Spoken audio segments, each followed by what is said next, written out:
Ano kayong good news para sa atin? Yes. Kim. Here it is. Official na ba? What? What?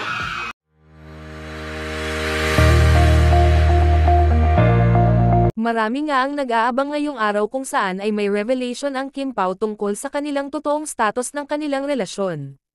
Kanina nga asap natin to, ay nagkaaminan na nga ang dalawa ang Kim Pao tungkol sa totoong relasyon nila, official na ngang mag-on na ang dalawa, at hindi lang yan dahil mapapanood na rin tuwing gabi ang What's Wrong with Secretary Kim. Narito ang buong video. Mr. Right and right timing. Baka ito na yung perfect timing. Baka na with the Kim Pao universe. Yes! Nothing wrong. Now you have good news? Meron kayong good news para sa atin? Yes. Kim. Here it is. Official na ba? What? What?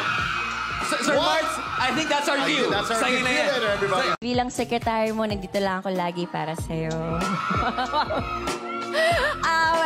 Sobrang proud ako sa'yo and congratulations on everything. Aww. Samantala, sa isang interview ni Kim Chu, ay naging emotional ito, dahil nga ay Mother's Day ngayon ay napag-usapan ang kanyang ina. Sabihin sa'yo ng nanay mo kung pinapanood ka niya ngayon. Let yourself heal. Patay na kasi yung mama ko. Siguro happy siya for me. Isa siya sa pinakamalaking inspirasyon ko and pinakamalaking source of strength kapag alam ko na hindi ko na kaya. Pinaka-bonding namin every Sunday, lagi ko nilook forward talaga kasi nag-e-effort talaga siya na masarap talaga yung ulam namin. Kahit paalang ng lechon, mas 5 kami magkakapatid. Hati-hati kami doon.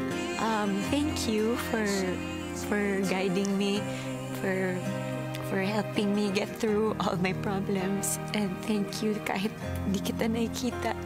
Alam ko, niyayakap mo ako pag natutulog ako. Yun.